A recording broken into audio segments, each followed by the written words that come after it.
जय हिंद दोस्तों, आप सभी का केएमटी क्लास में स्वागत है। दोस्तों, आज जो टॉपिक डिस्कशन करने वाले हैं वो परीक्षा के दृष्टि से बहुत ही महत्वपूर्ण टॉपिक है। आज चर्चा करेंगे कॉग्निटिव यानी कॉग्निशन क्या है, इमोशंस क्या है, माइंड मैपिंग क्या होता है के बारे में चर्चा करेंगे और साथ ही साथ जानेंगे मोटिवेशन प्रेरणा क्या है, प्रेरणा के अंतर्गत प्रेरणा के प्रकार और प्रेरणा चक्र, और साथ ही साथ जानेंगे प्रेरणा के क्या सिद्धांत हैं। उन सिद्धांत के अंतर्गत मैस्लो का आवश्यकता पदानुक्रम, ज्ञानात्मक एवं उपचारात्मक शिक्षण, डायग्नोस्टिक एवं रिमेडियल टीचिंग जानेंगे। भाषा क्या है, भाषा का स्वभाव और भाषा का जो क्रम है से जानेंगे। चिंतन थिंकिंग जानेंगे। थिंकिंग के अंतर्गत थिंकिंग के जो प्रकार हैं उन सभी प्रकारों को चर्चा करेंगे और साथ ही साथ में जानेंगे जेंडर क्या है। जेंडर के अंतर्गत जेंडर बायस और जेंडर स्टीरियोटाइपिंग को जानेंगे। तो आइए शुरू करते हैं। सबसे पहले जानते हैं कॉग्निशन की संज्ञान क्या है। संज्ञान का मतलब होता है व्यक्ति की मेंटल एक्टिविटीज। आप यहाँ पे देख सकते हैं व्यक्ति जो अपनी मानसिक क्रियाओं के द्वारा, यानी जो उसकी मानसिक क्रिया करता है, व्यक्ति जो अपनी मानसिक क्रिया करता है वो संज्ञान कहलाता है। मानसिक क्रियाओं के अंतर्गत सोचना, समझना, तर्क करना, चिंतन करना, समस्या का समाधान करना, निर्णय लेना, विभिन्न प्रकार की मानसिक क्रियाएं करता है व्यक्ति। यही जो मानसिक क्रियाएं करता है, इन्हीं मानसिक क्रियाओं को संज्ञान कहा जाता है। क्लियर है? इसका मतलब होता है सूचनाओं का ग्रहण करना, यानी सूचनाओं का ग्रहण करना। सूचनाओं का ग्रहण कैसे करते हैं? सूचनाओं को ग्रहण कैसे करते हैं? तर्क चिंतन के द्वारा। यानी मनुष्य जिस पर्यावरण में रहता है उसमें वस्तुओं और घटनाओं आदि के प्रति जो अवधारणा बनाता है उसे ही संज्ञान कहते हैं।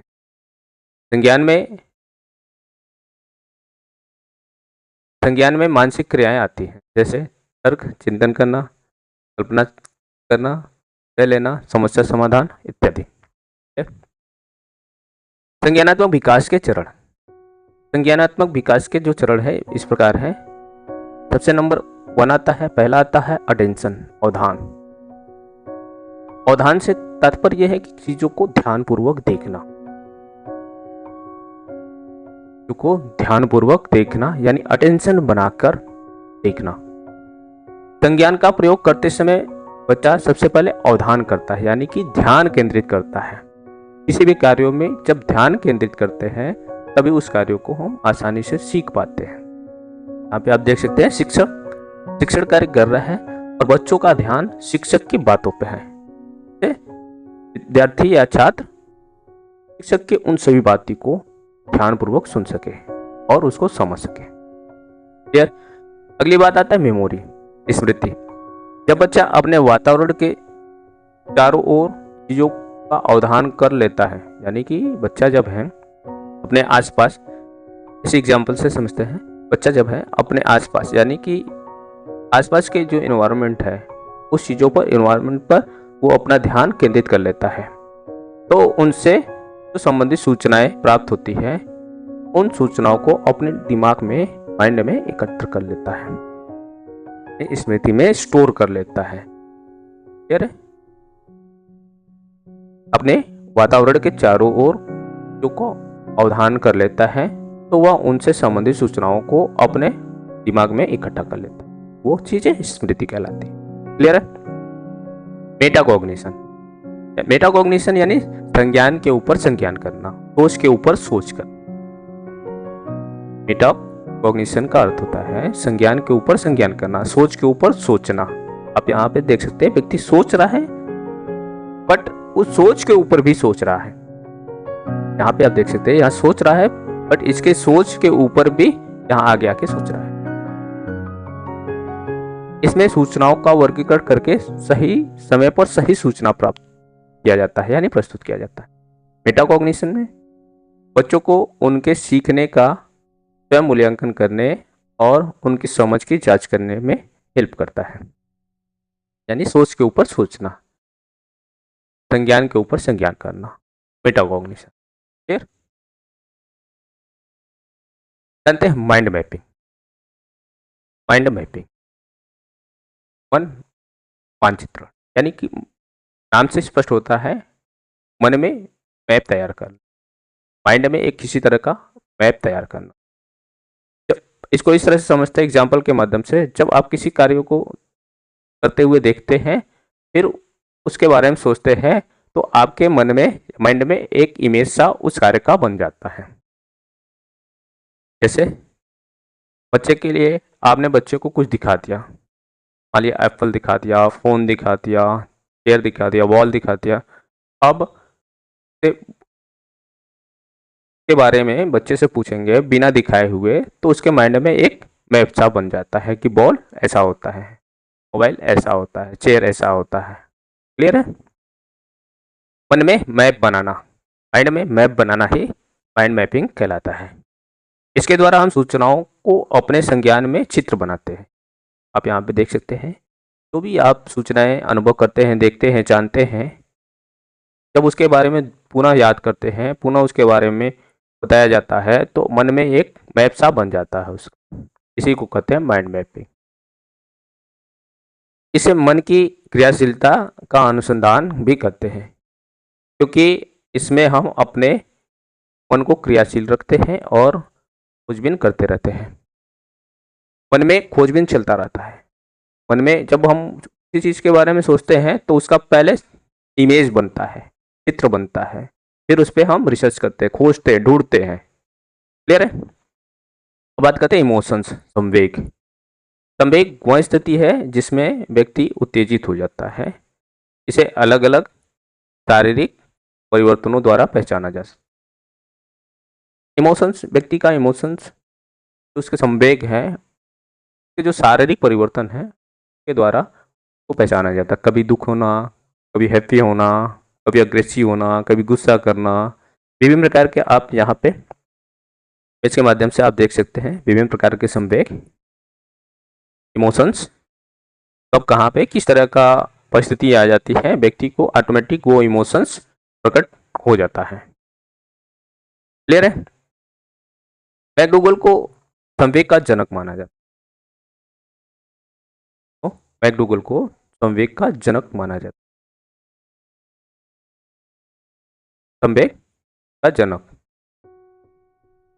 माना जाता है। इन्होंने 14 प्रकार के मूल प्रवृत्तियां बताई हैं। कितने? ये परीक्षा में पूछा है। 14 प्रकार के मूल प्रवृत्तियां किसने बताई है? मैकडूगल ने 14 प्रकार की मूल प्रवृत्तियां बताई हैं। 14 प्रकार की मूल प्रवृत्तियां यह इस प्रकार है। मूल प्रवृत्तियां उससे संबंधित संवेग। ठीक है, पलायन से संबंधित जो संवेग है वह है जुगुप्सा। इससे संबंधित जो संवेग है क्रोध। निवृत्ति से संबंधित जो संवेग है घृणा। जिज्ञासा से संबंधित जो संवेग है आश्चर्य। सुरक्षा से संबंधित जो संवेग है वात्सल्य। शरणागति से संबंधित जो संवेग है निषाद। रचनात्मक से संबंधित जो संवेग है संरचनात्मक भावना। ये विभिन्न प्रकार के मूल प्रवृत्तियां हैं और इससे संबंधित जो संवेग है जो मैकडूगल ने बताया है। और आगे संचय प्रवृत्ति से संबंधित जो संवेग है स्वामित्व की भावना। सामूहिकता से संबंधित एकाकीपन। काम से संबंधित कामुकता। आत्मगौरव से संबंधित श्रेष्ठ की भावना। रहने से संबंधित आत्महीनता। भोजन अन्वेषण से संबंधित भूख और हास्य से संबंधित आमोद। ये विभिन्न प्रकार की मूल प्रवृत्तियां और उससे संबंधित संवेग थे। अब बात करते हैं मोटिवेशन क्या है, अप्रेरणा क्या है। देखिए, अप्रेरणा एक प्रकार की आंतरिक ऊर्जा है, आंतरिक बल है जो व्यक्ति को कार्य करने के लिए प्रोत्साहित करती है या उत्तेजित करती है। जैसे यहाँ पे आप देख सकते हैं भी मोटिवेटर हो सकता है, शिक्षक हो सकता है। शिक्षक इस प्रकार से अपने विद्यार्थियों को बता रहा है या स्पीच दे रहा है, मोटिवेट कर रहा है, ताकि विद्यार्थी में वो आंतरिक बल आए, वो आंतरिक शक्ति आए जो कार्य करने के लिए उसको प्रेरित करे और वो कार्य कर सके। तो अभिप्रेरणा क्या है? एक ऐसी आंतरिक शक्ति है या बल है जो व्यक्ति के अंदर जोश या जुनून पैदा कर देता है, ताकि व्यक्ति लक्ष्य को प्राप्त करना चाहे तो उसको और उसकी ओर आगे बढ़ सके। क्लियर? अप्रेरणा एक ऐसी आंतरिक शक्ति है या बल है या जोश या जुनून होता है जो व्यक्ति को लक्ष्य की ओर ले जाता है या अग्रसर कर। जैसे पेपर पास करने के लिए छात्र होते हैं, बच्चे होता है, अपनी पूरी शक्ति लगा देते हैं, पूरी शक्ति लगा देते हैं ताकि हम उसको पास कर सकें। तो अप्रेरणा सीखने के लिए जो national highway, super highway, national highway की तरह है। इन्होंने भी कहा है मोटिवेशन सीखने का राजमार्ग है। व्यक्ति के अंदर ये एक एनर्जी पैदा करता है, आंतरिक बल देता है, तो किसी भी कार्य को करने के लिए वो हो जाते हैं। क्लियर है? अभिप्रेरणा दो प्रकार का होता है, एक आंतरिक अभिप्रेरणा है, एक बाह्य प्रेरणा। तो आंतरिक अभिप्रेरणा वह प्रेरणा होता है जो व्यक्ति को काम करने के लिए आंतरिक रूप से अप्रेरित करता है, अर्थात उसकी स्वयं की इच्छा से कार्य करने के लिए अप्रेरित करता है, उसे आंतरिक अप्रेरणा कहते हैं। जैसे अगर छात्र स्वयं से पढ़ना चाहता है, उसको पढ़ने के लिए कभी कहना नहीं पड़ेगा, तो ये आंतरिक अप्रेरणा कहलाएगा। कोई छात्र स्वयं से कहेगा कि मुझे डॉक्टर बनना है, इंजीनियर बनना है, मास्टर बनना है, यानी उसकी आत्मरुचि है, आंतरिक बल, स्वयं की इच्छा है, तो ये आंतरिक अप्रेरणा कहलाएगा। क्लियर है? जैसे कोई अपनी मर्जी से अध्यापक, डॉक्टर, सिपाही बनना चाहता है तो आंतरिक अप्रेरणा है। आंतरिक अप्रेरणा में अपनी स्वयं की इच्छा से कार्य करना। दूसरा एक्सटर्नल मोटिवेशन यानी बाह्य अप्रेरणा, जब व्यक्ति या किसी लालच या दबाव या बाह्य आकर्षक के द्वारा कार्य करने के लिए प्रेरित होता है तो वो बाह्य अप्रेरणा कहलाता है। किसी के दबाव के कारण, भय के कारण, इनाम के कारण, पनिशमेंट के कारण, जब इस प्रकार व्यक्ति कार्य करने के लिए प्रेरित होता है तो उससे कहते हैं बाह्य अप्रेरणा। जैसे विद्यार्थियों को इनाम देकर कहा जाएगा कि जो छात्र अच्छा नंबर लाएगा उसको इनाम दिया जाए, तो अब उससे एक लालच होगी कि हमें अच्छा नंबर लाना है तो ये रिवार्ड मिलेगा। या घर पे जब बच्चा पढ़ता नहीं है, मम्मी पापा जन उसको डांट के पढ़ाते हैं, डर से वो बच्चा पढ़ने लगता है, तो वो भी बाह्य दबाव है, ये बाह्य प्रेरणा होता है। क्लियर है? जैसे बच्चों को सरकारी जॉब के लिए पुरस्कार, प्रशंसा, दंड, लालच देना। क्लियर? अप्रेरणा के सिद्धांत के अंतर्गत मैस्लो का आवश्यकता पदानुक्रम या Maslow hierarchy of need theory, Maslow ने जो नीड थ्योरी दिया है, आवश्यकता पदानुक्रम दिया है, इस सिद्धांत के जो प्रतिपादक है अब्राहम हरोल्ड मैस्लो। मैस्लो के अनुसार हमारी 5 तरह की आवश्यकताएं होती है। दैहिक आवश्यकताएं, सुरक्षा की आवश्यकता, आत्मीयता की आवश्यकता, सम्मान की आवश्यकता और आत्मसिद्धि की। व्यक्ति एक एक आवश्यकताओं को पूर्ति करते हुए आगे की ओर बढ़ता है। ये जो हमारी बेसिक नीड है, दैहिक आवश्यकता यानी बेसिक नीड, जिसमें व्यक्ति खाना पीना, सोना, जागना, ये विभिन्न प्रकार की क्रियाएं करता है, हवा लेना, पानी, ये सारी चीजें। फिर उसके बाद सुरक्षा, जब ये सारी चीजें मिल जाती हैं तो फिर वो सुरक्षा की भावना सोचता है कि अपने घर परिवार जहाँ रह रहा है वहाँ सुरक्षा, वो अपनी सुरक्षा, अपनी प्रॉपर्टीज, इन सारी चीज़ों की सुरक्षा की भावना, सुरक्षा चाहता है तो किसी प्रकार कोई कष्ट हानि ना हो। फिर आत्मीयता की अवस्था, लव एंड बिलोंगिंग नीड्स, इसी जो अवस्था आता है, फिर वो चाहता है सभी में, परिवार में प्यार बना रहे हैं, सामाजिक प्यार बना रहा है, सभी का रिलेशनशिप अच्छे रहे, फ्रेंडशिप में प्यार बना रहे हैं, परिवार में प्यार बना रहे हैं, सभी चीज़ों को वो प्यार चाहता है। फिर उसके बाद आता है स्टीम नीड्स, आत्मसम्मान की आवश्यकता। आत्मसम्मान, अब जब उसे बेसिक नीड्स पूरी हो जाती हैं, सुरक्षा की आवश्यकता पूरी हो जाती है, आत्मीयता की आवश्यकता पूरी हो जाती है, तब वो चाहता है सम्मान मिले, घर परिवार में सम्मान मिले, समाज में सम्मान मिले, जहाँ रहे वो उसे हर तरफ से सम्मान चाहता है। व्यक्तियों से सम्मान चाहता है, घर परिवार से सम्मान चाहता है, समाज से सम्मान चाहता है, वो जहाँ भी रहे वो चाहता है कि उसे सम्मान मिले। लास्ट का जो है सेल्फ एक्चुअलाइजेशन यानी आत्मसिद्धि की आवश्यकता। लास्ट में वो चाहता है कुछ सभी चीज़ों से आत्मसिद्धि प्राप्त कर सके, इस प्रकार की उसको कोई प्रॉब्लम ना हो, मोरलिटी आ जाए। क्लियर है? तो अगली बात आती है अपरेड़ा चक्र।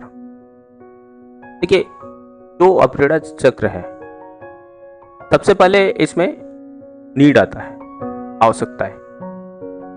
जब व्यक्ति की कुछ में कमी होती है, जब तक किसी चीज की कमी नहीं होती है तब आवश्यकताएं नहीं आती, अभाव नहीं। जब व्यक्ति के अंदर किसी चीज की अभाव आ जाएगा तो उसकी जरूरत बढ़ जाती है, आवश्यकता, फिर उसके लिए वो कार्य करना शुरू करता है, ड्राइव, आवश्यकताओं की पूर्ति के लिए। फिर इंसेंटिव मिलता है तो फिर आ जाता है गोल, फिर लक्ष्य की प्राप्ति हो जाता है। आवश्यकता, ड्राइव, स्टिमुलस, उत्तेजनाएं आती हैं, उत्तेजनाएं आते हैं तो उसके लिए द्वलित कार्य करता है, व्यवहार करता है, तो फिर वो क्या उपलब्धि की प्राप्ति होता है, फिर उसको रिडक्ट करता है। क्लियर? अब बात करते हैं निदानात्मक और उपचारात्मक शिक्षण की। लेकिन निदानात्मक, निदान से तात्पर्य है कि अगर कोई विद्यार्थी है तो उन विद्यार्थी के जो समस्या है उन समस्या का पता लगाना। निदान का मतलब ही होता है जो कारण है, कारण का पता लगाना, कारण को जानना, यानी बच्चों की असफलता, कमी, जो कठिनाइयां हैं उसका पता लगाया जाता है। निदान के छात्रों की समस्या के कारणों का पता लगाया जाता है। अगर छात्र पढ़ने में कमजोर है या याद नहीं कर पा रहा है, असफल हो रहा है, तो उसके पीछे का कारण क्या है, ये डायग्नोस्ट में पता लगाया जाता है। डायग्नोस्ट का मतलब ही होता है, निदानात्मक का मतलब होता है कारणों का पता लगाना, यानी कारणों को जानना। निदान का अर्थ होता है कारण जानना, यानी बच्चों की असफलता, कमियां, कठिनाइयां, जो समस्याएं हैं उन समस्याओं का पता लगाना, विद्यार्थियों की समस्याओं का पता लगाना निदान कहलाता है। क्लियर? शिक्षण के माध्यम से, यानी निदानात्मक शिक्षण के माध्यम से बच्चों की असफलता, कमियां, कठिनाइयां के कारणों का पता लगाया जाता है। आखिर बच्चे सफल है तो क्यों है, उनकी कठिनाई समस्या आ रही है तो क्यों आ रही है, अच्छा क्या कारण है। क्लियर? बात है फिर उसके बाद उपचारात्मक शिक्षण। उपचारात्मक शिक्षण में जब कमियों का पता लगा लेते हैं, यानी जब उसके कमियों का पता लगा लेते हैं तो उसका समाधान करते हैं। ज्ञानात्मक में जब छात्रों की कमियों का पता लगाते हैं तो निदान के बाद उसका उपचार किया जाता है। जब कारण पता चल जाता है तो उस कारण के जो कारण है, यानी उस समस्या का जो कारण है, तो उस कारण को दूर किया जाता है, उसका समाधान किया जाता है, समस्या का समाधान किया जाता है। उपचारात्मक शिक्षण में बच्चों की कमियों का पता लगाने के बाद उसका समाधान करना या दोबारा से शिक्षण करवाना उपचारात्मक शिक्षण कहलाता है, यानी कमियों का समाधान करना, समस्याओं का समाधान करना। फिर बात आती है लैंग्वेज, भाषा। भाषा क्या? देखिए, अपने विचारों को दूसरों तक पहुंचाना ही भाषा कहलाती है। व्यक्ति अपने विचारों को जिन माध्यम से दूसरों तक पहुंचाता है वो भाषा कहलाता है। भाषा और विचार में गहरा संबंध होता है। भाषा का स्वभाव एवं क्रम, मनोवैज्ञानिक क्रम है जो है, सबसे पहले लिसनिंग आता है। लिसनिंग, स्पीकिंग, रीडिंग, फिर राइटिंग, LSIW। सुनना, बोलना, पढ़ना, फिर लिखना। जो भाषा विकास का जो क्रम है, भाषा कौशल का जो क्रम है, सुनना, बोलना, पढ़ना, फिर लिखना। शुभोपल्ली, सुनना, बोलना, पढ़ना, फिर लिखना। LSRW। क्लियर। भाषा विकास के सिद्धांत। भाषा विकास के सिद्धांत इस प्रकार है। परिपक्वता का सिद्धांत, प्रिंसिपल ऑफ मैच्योरिटी। परिपक्वता से आशय या अभिप्राय यह है कि भाषा के अवयव एवं स्वरों पर नियंत्रण होना। जो भाषा के अवयव हैं या जो स्वर हैं उन पर नियंत्रण होना, जैसे बोलने में जीभ, गला, तालु, होठ, दंत तथा स्वर यंत्र आदि परिपक्व होते हैं, तो भाषा पर अच्छा नियंत्रण है। इन सभी पे आप परिपक्व रहेंगे तो भाषा पर आपको बेहतर कंट्रोल है, और अभिव्यक्ति यानी विचारों का आदान प्रदान भी अच्छा होगा। जब आपका भाषा पे कंट्रोल होगा, विचारों के माध्यम से जो भाषा का आदान प्रदान करेंगे वो अच्छा होगा। दूसरा, अनुबंध या किसी वस्तु से जोड़कर बताना या लिंकेज का सिद्धांत, लिंकिंग करना, लिंक करके बताना। जैसे सहस्रावस्था में बच्चों को शब्दों की जानकारी मूर्त वस्तुओं यानी जो उसके सामने है, जो प्रत्यक्ष रूप से उसको दिखाई जाती है, तो उससे वो जोड़कर बताते हैं। यदि बच्चों को किसी चीज़ की या वस्तु को दिखाया जाता है तो वो जल्दी सीखता है। यानी जब बच्चा है, छोटा है, नहीं जान रहा है, तो उसके सामने जो वस्तु को प्रत्यक्ष रूप में दिखाया जाता है तो उससे जल्दी सीखते हैं। 100 बार बताने से अच्छा है एक बार दिखा देना, वो ज़्यादा बेहतर कर सिद्ध होता है। अनुकरण या नकल का सिद्धांत, प्रिंसिपल ऑफ इमिटेशन। मनोवैज्ञानिकों के अनुसार बालक अपने परिजनों, साथियों, भाषा का अनुकरण करके सीखते हैं। जो बच्चा होता है, बच्चा क्या करता है, अपने घर परिवार के सदस्यों का अनुकरण करता है, फिर अनुकरण करके द्वारा उसको सीखता है। क्लियर। अब आता है थिंकिंग। चिंतन क्या है? चिंतन किसी भी समस्या का समाधान करने के लिए हमारे मन में जो विचार उत्पन्न होता है वही विचार चिंतन कहलाता है। किसी भी समस्या का समाधान करने के लिए हमारे मन में जो विचार उत्पन्न होता है वही विचार क्या कहलाता है? चिंतन कहलाता है। जब तक समस्या नहीं आती है तब तक हम चिंतन भी नहीं करते हैं। जब समस्या आती है तो ऑटोमेटिक हम चिंतन करना शुरू कर देते हैं उस समस्या के समाधान के लिए। चिंतन का आरंभ समस्या उत्पन्न होने पर ही होता है तथा समस्या समाधान होने तक चलता रहता है। जब तक समस्या समाधान नहीं होता है तब तक चलता रहता है। क्लियर। जब समस्या समाधान हो जाता है तो चिंतन उस दिशा में करना बंद कर देते हैं। क्लियर है। चिंतन के एक प्रकार, चिंतन या सोच के प्रकार। स्वलीन चिंतन, स्वयं में लीन रहना। स्वलीन चिंतन मतलब स्वयं में लीन रहना।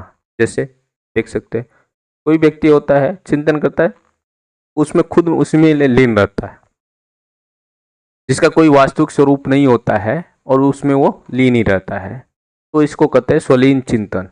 ऐसी कल्पना करना जिसका कोई वास्तविक स्वरूप ना हो, वह स्वलीन चिंतन कहलाता है। यानी कि मन में बहुत सारे विचार होते हैं लेकिन उसका कोई वास्तविक स्वरूप नहीं आता है, में लीन है लेकिन वास्तविकता पता नहीं चल रहा कि है क्या, चिंतन कर क्या रहे हैं। क्लियर। दूसरी बात आती है यथार्थवादी चिंतन, रियलिस्टिक थिंकिंग। यह चिंतन वास्तविकता से संबंधित होता है। यह चिंतन वास्तविकता से संबंधित होता है। हम किस बारे में सोच रहे हैं, क्या चिंतन कर रहे हैं, वो रियलिस्टिक होता है, वास्तविकता से संबंधित होता है। यथार्थवादी चिंतन 3 प्रकार का होता है। यथार्थवादी चिंतन जो होता है वो 3 प्रकार का होता है। अभिसारी चिंतन, कन्वर्जन थिंकिंग।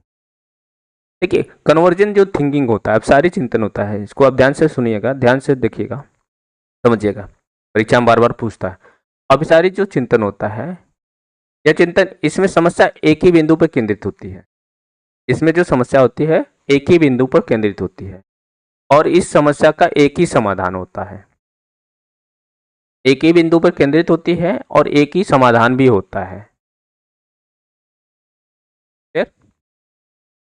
जिस तरह फॉर एग्जाम्पल मान लीजिए भारत की राजधानी कहाँ है? दिल्ली। भारत की राजधानी कहीं और तो नहीं बताएंगे, एक ही बिंदु पे केंद्रित है तो समाधान भी एक ही है। वो कई तरीके से नहीं सोच सकते हैं, एक ही तरीके से सोचना कि इसकी राजधानी क्या है? दिल्ली है तो दिल्ली है। एक क्लोज इंडेड क्वेश्चन टाइप का, एक लिमिटेड, इसका खोजा हुआ समाधान बंद अंत यानी क्लोज इंडेड वाला होता है।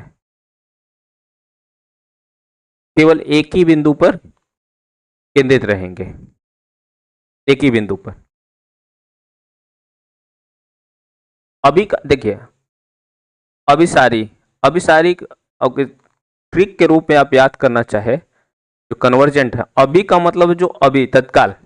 अब एक याद रखने के लिए मैं बता रहा हूं, अभी का मतलब जो अभी तुरंत की है, तुरंत की बस, तो उसी के बारे में, तुरंत के बारे में सोचना।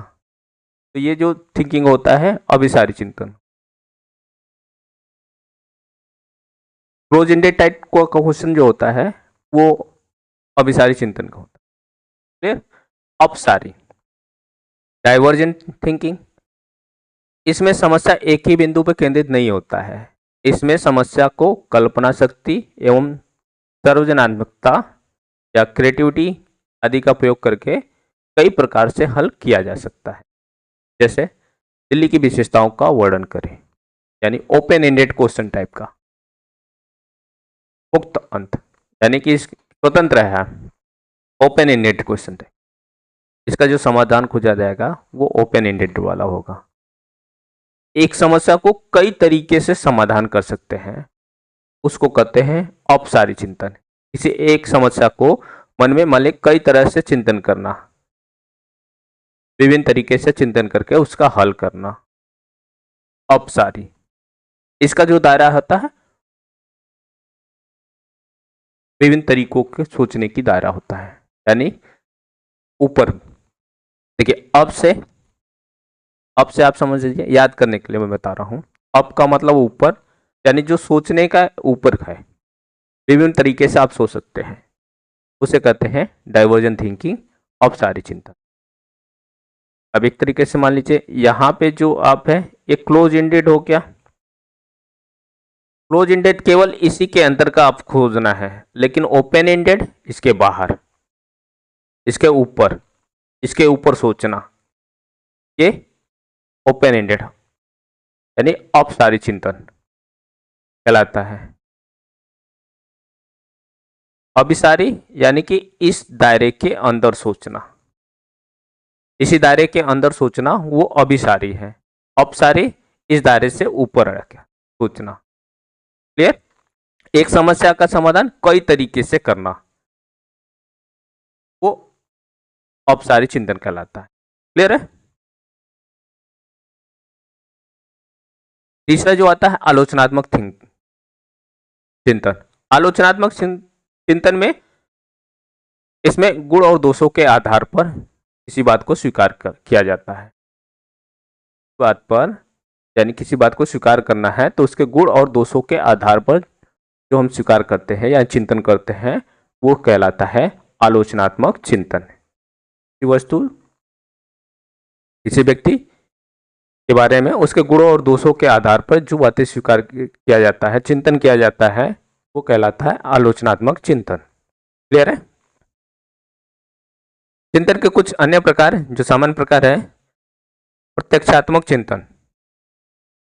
जो चीजें दिखाई देती है जिसके बारे में चिंतन करना प्रत्यक्षात्मक चिंतन कहलाता है।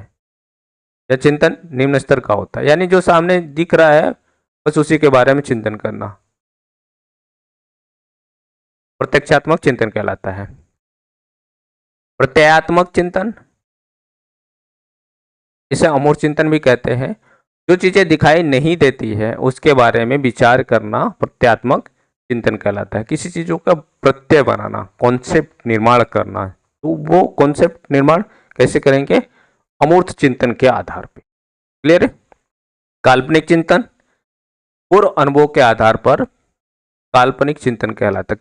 पूर्व अनुभव के आधार पर जो चिंतन हम करते हैं वो काल्पनिक चिंतन कहलाता है। हमारे पूर्व अनुभव, पुराने ज्ञान जो है उसके आधार पे नई चीजों को जोड़ के चिंतन करते हैं, वो काल्पनिक चिंतन कहलाता है। हम इसमें कल्पना करते हैं। तार्किक चिंतन, लॉजिकल थिंकिंग, किसी चीज या वस्तु के बारे में तर्क विचार करना तार्किक चिंतन के अंतर्गत आता है। यह चिंतन सर्वोत्तम स्तर का होता है। में तर्क वितर्क करना, सही गलत परखना तार्किक चिंतन कहलाता है। क्लियर है? अब बात करते हैं जेंडर। जेंडर एक सामाजिक संरचना होता है। ये समाज द्वारा निर्धारित किया गया है, निर्धारित होता है। सामाजिक संरचना मेल फीमेल। क्लियर? जेंडर क्या है? एक सामाजिक संरचना है जो समाज द्वारा बनाया गया है या समाज द्वारा निर्धारित होता है। जेंडर बायस, जेंडर बायस का मतलब लैंगिक जो पूर्वाग्रह, इसमें पुरुष और महिला में अंतर किया जाता है, बालक और बालिकाओं में अंतर किया जाता है। यानी जेंडर बायस करना, बालक और बालिकाओं में भेद करना कहलाता है जेंडर बायस, लैंगिक पूर्वाग्रह। जैसे विद्यालयों में कंपटीशन होता है तो कंपटीशन में लड़के और लड़कियों के बीच अंतर किया जाता है, भेदभाव किया जाता है। नंबर देना होता है तो वहाँ भी भेदभाव किया जाता है। कोई कंपटीशन है तो लड़कियों को प्राथमिकता दी जाती है। इस तरह का जेंडर बायसनेस होता है। जेंडर बायसनेस, भेद किया जाता है।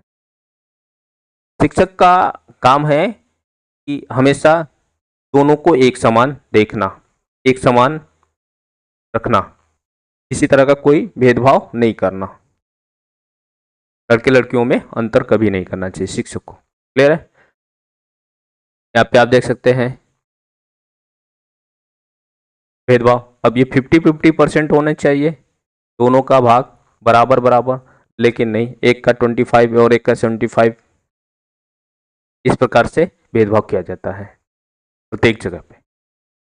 तो इसे कहते हैं जेंडर बायसनेस, यानी लैंगिक पूर्वाग्रह, लड़कों और लड़कियों में अंतर करना, भेदभाव करना। क्लियर? लैंगिक रूढ़िवादिता, जेंडर स्टोरियोटाइपिंग, जो चीजें या तथ्य पहले से चली आ रही है उसी को मानना लैंगिक रूढ़िवादिता है। जो चीजें पहले से चली आ रही है उसी चीज को मानना क्या कहलाता है? लैंगिक रूढ़िवादिता।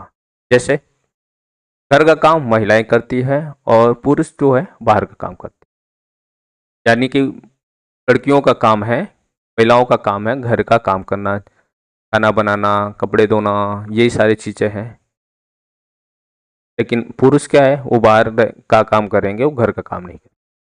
तो ये पहले से धारणा जो बनी आ रही हो, एक मन में धारणा बना लेना।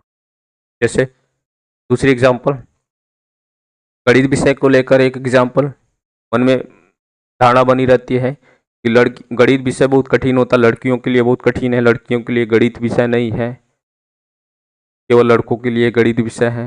ये भी एक धारणा बनी है। तो इसे कहते हैं लैंगिक रूढ़िवादिता, यानी जो पहले से चली आ रही है उसी चीज को मानना लैंगिक रूढ़िवादिता कहलाता है। क्लियर है?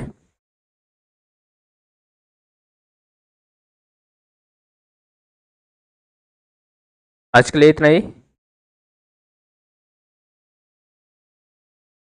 आप सभी से रिक्वेस्ट है, निवेदन है कि आप सभी अगर इस चैनल पे पहली बार आए हैं, चैनल को पहली बार देख रहे हैं, तो चैनल को सब्सक्राइब कर ले, ताकि इस चैनल के माध्यम से आपको कोई भी वीडियो सबसे पहले आप तक पहुंचे। साथ ही साथ चैनल को लाइक, शेयर या कमेंट करके अवश्य बताएं आज की क्लासेस कैसी रही।